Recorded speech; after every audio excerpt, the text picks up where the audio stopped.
주가 보이신 생명의 길, 나 주님과 함께 상한 마음을 들이며 주님 앞에 나가네. 나의 의로움이 되신 주, 그 이름 예수, 나의 길이 되신 이름 예수.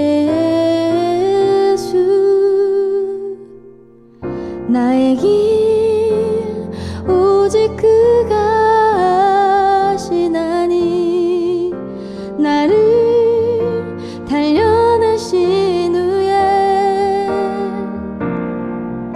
내가 정금같이 나오리라.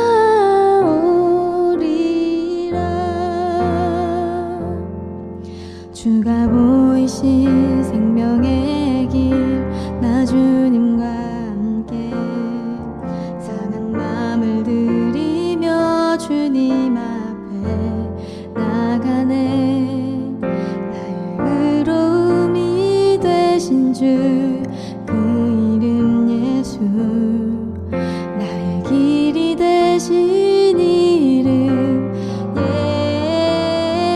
예수. 나의 길 오직 그가 아시나니, 나를 단련하신 후에 내가 정금같이 나오리라. 나의 길 오직 그가 아시나니, 나를 단련하신 후에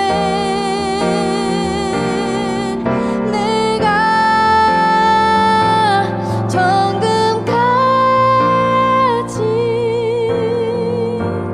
나오리라. 내가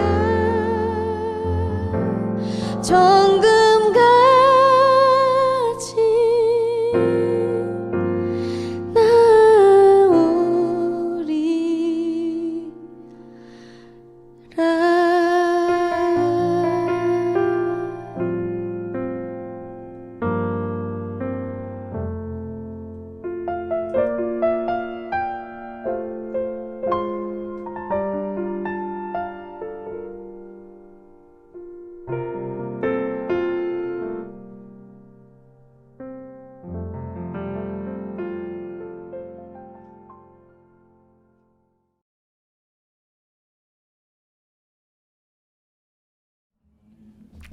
철학자 사르트르는 이런 이야기를 했어요.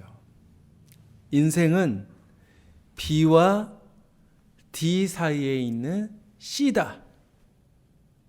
무슨 말입니까? 바로 B, 출생과 D, 사망 사이에 있는 C, 바로 초이스, 선택이다. 여러분, 그렇습니다. 선택에 따라서 우리의 인생이 달라지는 것 같아요. 희망을 선택하면 행복한 사람이 되지만, 그러나 절망을 선택을 하면 불행하게 되는 것입니다. 올해는 우리 모두가 희망을 선택해서 행복한 사람이 됐으면 좋겠습니다. 많은 사람들은 어려움이 다가올 때마다 절망을 선택을 해서 결국 불행하게 됩니다. 그러나 믿음의 사람들은 우리 눈앞에 환경만 바라봐서는 안 되는 것입니다. 하나님을 바라봐야 합니다. 하나님에게 희망이 있는 것입니다. 하나님은 모든 절망을 희망으로 바꾸어 주시는 분이기 때문에 그렇습니다. 오늘 본문에 절망적인 상황에 처한 한 사람이 등장하고 있는데 누구입니까? 1절에 보니까 선지자의 제자들의 아내 중 하나, 그렇게 기록하고 있습니다. 선지자의 제자, 다시 말하면 오늘날 신학생이라고 이야기할 수 있을 것입니다. 신학생의 아내. 자, 그는 어떤 상황 가운데 있습니까? 남편이 아마 많은 빚을 잔뜩 남겨놓고 세상을 떠나고 말았습니다. 왜 빚을 졌을까요? 아마도 생활비나 아니면 또 학비라든지 여러 가지 일로 빚을 지고 갑자기 세상을 떠나게 된 것입니다. 정말 사랑하고 의지했던 남편이 죽은 것만도 정말 서러운데 날마다 빚쟁이들이 찾아옵니다. 그래서 빚을 갚아라. 빚을 갚지 않으면 너에게 있는 그 두 아들을 내가 데리고 가서 내 종으로 삼아버리겠다. 그렇게 협박을 합니다. 여러분, 세상에 많은 고통이 있지만 이 빚독촉을 받는 그 고통, 정말 헤아릴 수 없는 고통이라고 합니다. 아마도 여인은 깊은 절망감을 느꼈을 거예요. 그런데 이 여인은 오늘 그 절망을 극복해냅니다. 그리고 희망을 쟁취하게 되는 것입니다. 과연 어떻게 그것이 가능했을까요? 오늘 우리도 절망과 싸우고 있습니다. 세상은, 그리고 악한 사탄은 우리를 자꾸만 절망의 늪으로 몰아가고 있는 것입니다. 그 절망을 어떻게 우리가 이겨내고 절망에서 벗어나서 희망으로 갈 수 있을까요? 우리가 그 길을 함께 찾아보기를 소망합니다. 무엇보다도 우리가 희망의 길로 나아가기 위해서는 하나님 앞에 나아와야 합니다. 자, 오늘 여인은 정말 그 안타까운 상황 가운데서 이러지도 저러지도 못할 그런 상황 속에서 엘리야 선지자를 찾아갑니다. 아마 엉뚱한 사람을 찾아갔더라면 절망에서 벗어날 수가 없었을 거예요. 그런데 엘리야 선지자, 하나님의 사람을 찾아갔던 것입니다. 아마도 엘리야 선지자를 통해서 역사하시는 하나님이라면 나의 문제를 해결해 주실 수 있을 거야 라고 하는 믿음을 가지고 그에게 갔던 것입니다. 여러분, 많은 사람들이 인생의 막다른 골목에서 절망하고 주저앉아 버립니다. 이제 모든 것이 끝났어. 인생을 포기합니다. 여러분, 동서남북 사방으로 길이 막혀 있다 할지라도 항상 하늘로 향하는 길은 열려 있다라는 그 사실을 우리가 기억해야 됩니다. 그러므로 우리가 절망을 만날 때마다 하나님께 달려가야 되는 거예요. 오직 하나님은 미쁘사 너희가 감당하지 못할 시험당함을 허락하지 아니하시고 시험당할 즈음에 또한 피할 길을 내사 너희로 능히 감당하게 하신다. 그렇게 말씀하셨습니다. 하나님께서 피할 길을 내주시겠다. 그렇게 약속하신 거예요. 피할 길만 우리가 찾으면 살 수가 있는 거예요. 그런데 너무 쉽게 포기해 버리는 것입니다. 어떻게 우리가 피할 길을 찾을 수 있을까요? 구하라, 주실 것이요. 찾으라, 찾아낼 것이요. 문을 두드리라, 그리하면 열어주시겠다고 주님께서 약속하셨어요. 그러므로 우리는 구하고 찾고 두드려야 합니다. 가만히 있으면 안 되는 거예요.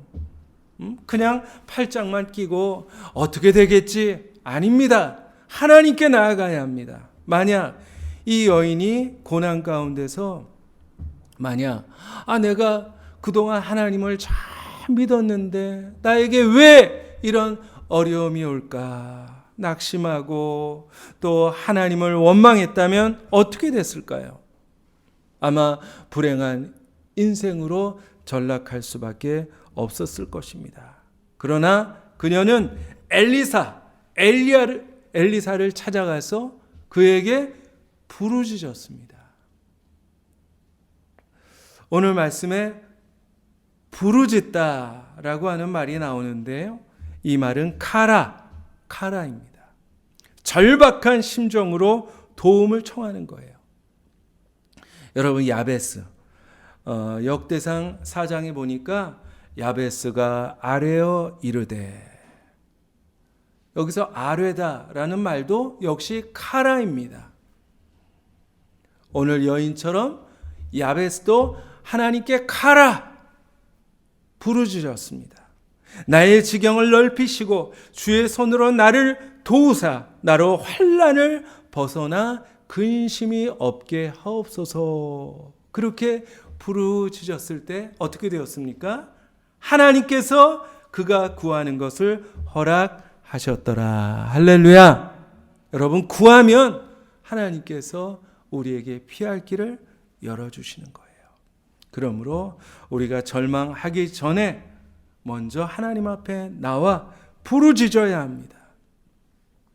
환난 날에 나를 부르라. 내가 너를 건지리니 내가 나를 영화롭게 하리라. 여러분, 하나님께 부르짖는 것, 그것이 바로 희망의 길입니다. 두 번째로, 우리가 절망에서 벗어나기 위해서는 지금 내가 가지고 있는 것에서부터 시작을 해야 되는 것입니다. 우리는 보통 고난이 다가오면 어떤 걸 생각하죠? 내가 잃어버린 것을 먼저 생각을 합니다. 내가 건강을 잃어버렸어. 내가 재물을 잃어버렸어. 이제 나는 아무것도 없어. 나에게 없는 것. 거기에 우리의 초점을 맞추는 것입니다. 그러나 그것은 마귀의 속삭임이에요.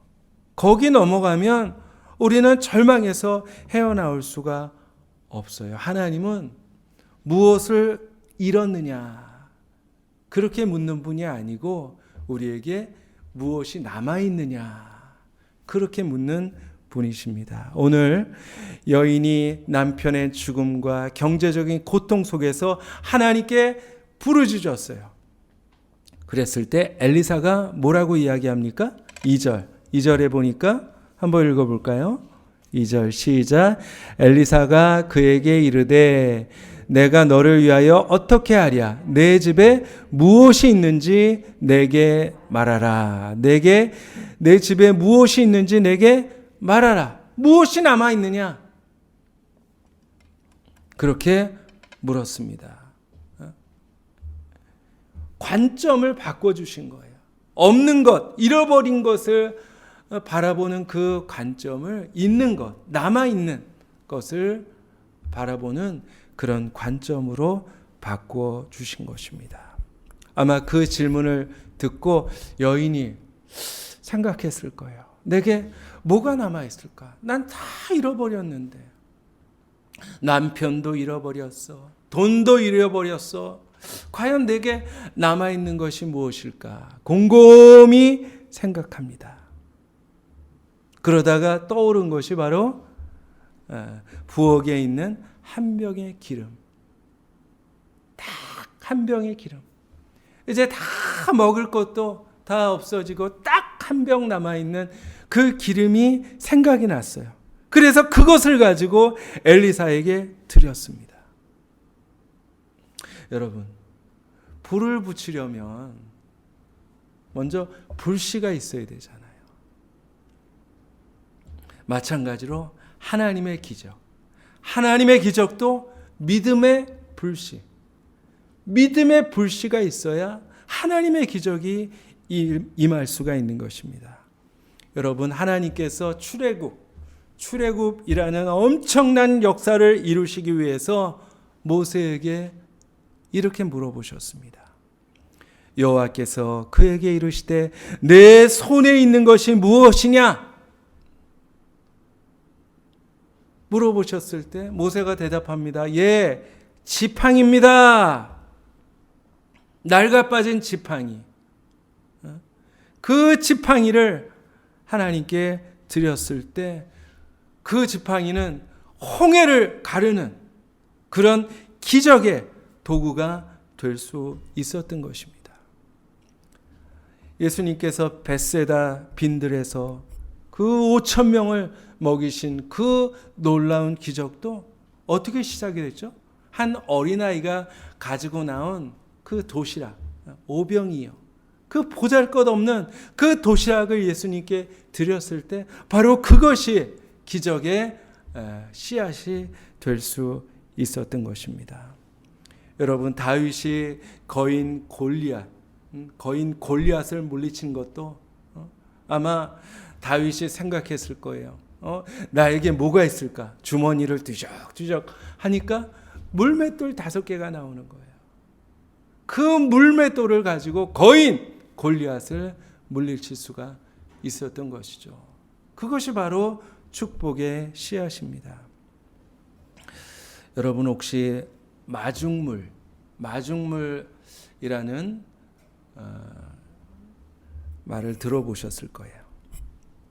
지금은 뭐 보기가 힘들지만 예전에는 동네마다 이렇게 펌프가 있었잖아요. 펌프. 그래서 그 펌프질을 하면 이제 아주 시원한 지하수가 올라오는데요. 그런데 그 펌프 옆에는 항상 물 한 바가지가 있어요. 그래서 그 물 한 바가지를 집어넣고 그리고 펌프질을 해야 물을 얻을 수가 있는 거예요. 그게 바로 마중물. 그런데 목이 마르다고 그 물 한 바가지를 마셔버리면 또 물을 얻을 수가 없는 거예요. 시원한 생수를 얻기 위해서는 마중물이 필요합니다. 근데 이것을 영어로 콜링 워터라고 합니다. 마중물, 콜링, 그러니까 부르는 거죠. 콜링 워터. 아무리 목이 말라도 이 물을 마시면 안 돼요. 그런데 오늘 여인이 내어놓은 그 기름 한 병은 정말 집안에 남아있던 전 재산이었는데 그것을 하나님께 내어드렸던 것입니다. 그것이 마중물이 되었어요. 하나님의 기적을 끌어올리는 그런 콜링 워터가 된 것입니다. 여러분, 모든 것을 다 잃은 것 같지만 분명히 내게 남아있는 무엇인가가 있을 거예요. 그것을 가지고 우리가 하나님 앞에 나아가는 거예요. 그리고 그것을 하나님께 드리는 거예요. 열왕기상 17장에 시돈에 있는 사르밧 과부가 나옵니다. 그 사르밧 과부는 자기에게 남아있는 그 마지막 밀 한 움큼과 약간의 기름을 가지고 주의 종 엘리야를 대접했어요. 그랬을 때 3년 반의 가뭄 속에서도 식량이 떨어지지 않는 기적을 맛볼 수가 있었던 것입니다. 우리가 모든 것을 다 잃어버린 것 같은 그런 상황을 만나게 될지라도 무엇인가 내게 남아있는 것이 있을 거예요. 우리가 만약 재산을 잃어버렸다 할지라도 하나님은 우리에게 건강을 남겨주십니다. 그리고 내가 명예를 다 잃어버린 것 같지만 그래도 하나님은 나에게 재능을 남겨주셨고 그리고 나에게 믿음을 남겨주셨어요. 그 믿음을 주님께 드리면 되는 거예요. 마태복음 17장에 만일 너에게 겨자씨만한 믿음이 있어도 그 겨자씨만한 믿음을 가지고 산을 옮길 수가 있고 또 못할 게 없다. 그렇게 말씀하셨습니다. 아무리 겨자씨만한 그 믿음이라도 그 믿음으로 주님을 섬기면 그것을 통해서 하나님께서 역사하시는 것입니다. 여러분, 항상 없는 것에 우리의 관점을 맞추지 말고 하나님이 나에게 주신 것, 내가 그것을 가지고 하나님을 어떻게 섬길 수 있을까? 그것을 가지고 어떻게 하나님을 기쁘시게 할 수 있을까? 항상 거기에 여러분 초점을 두시기를 바랍니다. 그러면 하나님께서 우리가 생각지도 못했던 놀라운 일들을 우리 삶 가운데 이루어 주실 것을 분명히 믿습니다. 자, 세 번째로 이제 우리가 희망을 경험하기 위해서는 그릇을 준비해야 합니다. 믿음의 그릇을 준비해야 합니다.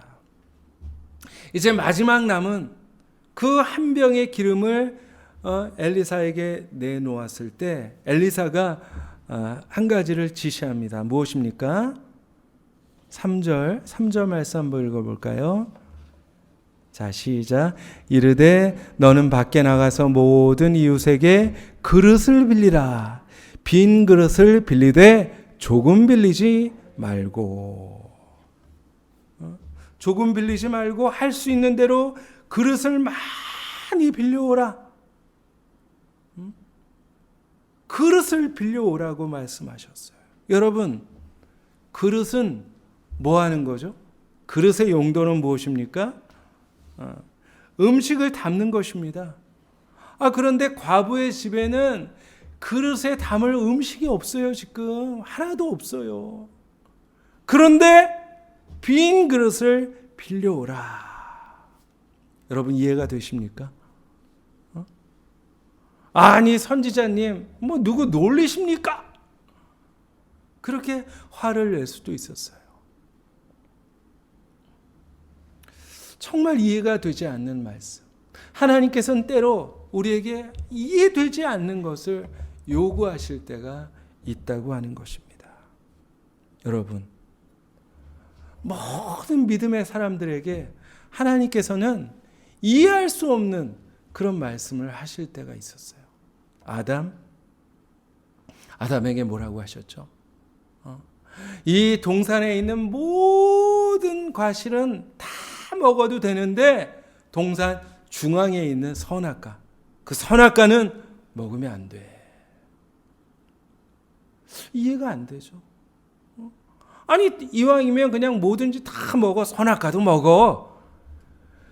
그렇게 말씀하셔도 될 텐데 왜 그것만은 먹지 말라고 하셨을까요? 또 노아에게 무슨 말씀을 하셨습니까? 노아야, 저 산 꼭대기에 방주를 지어라. 큰 방주를 지어라. 아니, 방주는 물에 있어야 되는데 왜 산 위에다가 방주를 지으라고 하셨을까? 이해할 수 없었을 거예요. 아브라함에게도 아브라함아, 고향과 친척과 아버지를 떠나라. 아니, 여기 모든 게 다 있는데 하나님께서 왜 떠나라고 하시는 걸까? 이해할 수가 없었어요. 나병에 걸린 나만 장군에게 하나님은 뭐라고 하십니까? 요단강에 가서 7번 몸을 씻어라. 어디 가면 좋은 병원이 있는데 아주 용한 의사가 있는데 거기 가라. 그렇게 말씀하시는 게 아니라 요단강에 가서 몸을 씻으라. 이해할 수가 없죠. 베드로에게 예수님께서 말씀하십니다. 깊은 데로 가서 그물을 던져라. 아니, 예수님, 깊은 데는 물고기가 없는데요. 그래도 가라. 하나님께서 예수님에게 말씀하십니다. 십자가를 져라. 아니, 내가 온 것은 온 인류를 구원하기 위해서 왔는데 왜 십자가를 지라 하십니까? 왜 십자가에서 죽으라고 하십니까? 이해할 수가 없었을 거예요. 그런데 왜 하나님은 우리에게 이해할 수 없는 그런 말씀을 하실까요? 도대체 무엇 때문에? 바로 순종을 보시기 위함입니다. 우리가 믿습니다. 뭐 백날을 떠들어도 순종이 없는 믿음은 가짜거든요. 그래서 주님은 우리에게 우리의 순종을 보시기 위해서 때로 이해할 수 없는 명령을 하시는 것입니다. 이해할 수 없는 말씀을 듣고 순종한 사람은 기적을 경험했고, 그렇지 못한 사람은 결국 불행에 빠졌습니다. 말씀에 순종하는 자, 바로 그에게 희망이 있는 것이죠. 오늘 과부가 의심하지 않고 불평하지 않고 이웃에게 빈 그릇을 빌려옵니다. 아마 사람들이 막 조롱했을지도 모르겠어요. 아니, 저 여자가 미쳤구나. 남편을 보내고 나더니 뭐 가진 것도 없는데 웬 그릇을 그렇게 빌려오나. 아마 조롱했을 거예요. 그러나 개의치 않고 말씀에 순종했어요. 그랬을 때 빌려온 그릇마다 꽉꽉 채워주는 그런 기적을 경험하게 됩니다. 그것으로 빚을 갚고 남은 것으로 두 아들과 넉넉히 생활할 수 있었어요. 여러분, 주님은 믿음만큼 채워주십니다. 한번 따라서 합시다. 주님은 믿음만큼 채워주십니다. 그렇습니다. 6절에 보니까 이제 모든 그릇이 다 찼어요. 또 그릇을 내게로 가져오라 했는데 아들이 다른 그릇이 없나이다. 만약 그릇이 더 있었다면 어떻게 됐을까요? 그 그릇도 채워졌을 거예요. 여러분, 믿음만큼 채워지는 거예요. 믿음이 크면 하나님은 크게 채워주시고, 믿음이 작으면 또 작게 채워주시고, 믿음이 없으면 채워지질 않아요. 여러분, 고난 속에 불평만 하고 탄식만 하면서 있으면 안 됩니다. 믿음의 그릇을 준비해야 됩니다. 내 믿음의 그릇이 요만하다면 이제 그 그릇을 키워내야 합니다. 그러면 하나님께서 어김없이 그 그릇에, 그 믿음의 그릇, 순종의 그릇에 축복을 채워 주실 줄 믿습니다. 내 입을 넓게 열라. 그리하면 채우리라 하신 주님의 말씀을 기억하시기를 바랍니다.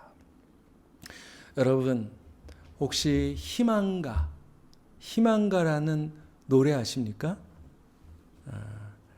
이 풍진 세상을 만났으니 너희의 희망이 무엇이냐?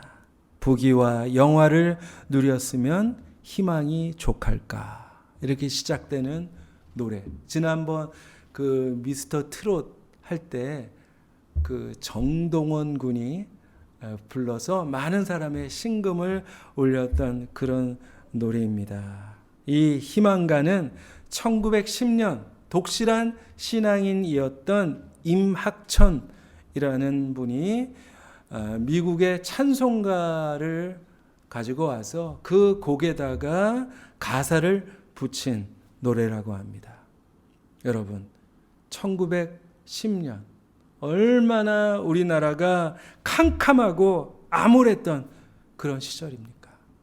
그런데 우리 믿음의 선배님들은 바로 그 절망의 시간 동안에 희망가를 만들어서 희망을 노래했습니다. 여러분, 해마다 새해가 오고 또 오지만 새해가 된다고 저절로 달라지는 것은 하나도 없더라고요. 그럼에도 불구하고 하나님께서 한 해 구별해 주신 이유가 무엇일까요? 다시 시작해라. 다시 희망을 가지고 일어서라. 우리에게 희망을 주시려는 하나님의 계획이 아닐까요? 여러분, 2021년 새해가 되었습니다. 여러분, 다시 한번 희망을 가지고 일어서서 믿음으로 달려나가는 저와 여러분이 되시기를 주님의 이름으로 축복합니다. 기도하겠습니다. 소망의 하나님, 어두운 시대를 살아가는 우리들에게 오늘 희망의 메시지를 허락해 주신 것을 주님 감사합니다. 그저 캄캄하다고 울지만 말고 주저앉지만 말고 일어서서 주님 앞에 나아갈 수 있는 우리 되게 하여 주시옵소서. 하나님께 부르짖는 믿음을 주님 우리에게 더하여 주시옵소서. 하나님, 어두울수록 우리들 믿음의 그릇을 준비하게 하여 주셔서 하나님, 어떤 말씀을 우리에게 주셨다 할지라도 순종함으로 그 그릇에 채워주시는 하나님의 놀라운 기적을 경험할 수 있는 우리 되게 하여 주시옵소서. 2021년 하나님 앞에 맡겨드립니다. 저희들 2020년 지난 한 해 동안 혹시라도 주저앉아 있었다면 다시 일어서게 하시고 이제 희망을 향해서 힘차게 믿음의 걸음을 내디딜 수 있도록 주여 인도하여 주시옵소서. 감사드리며 예수님 이름으로 기도합니다.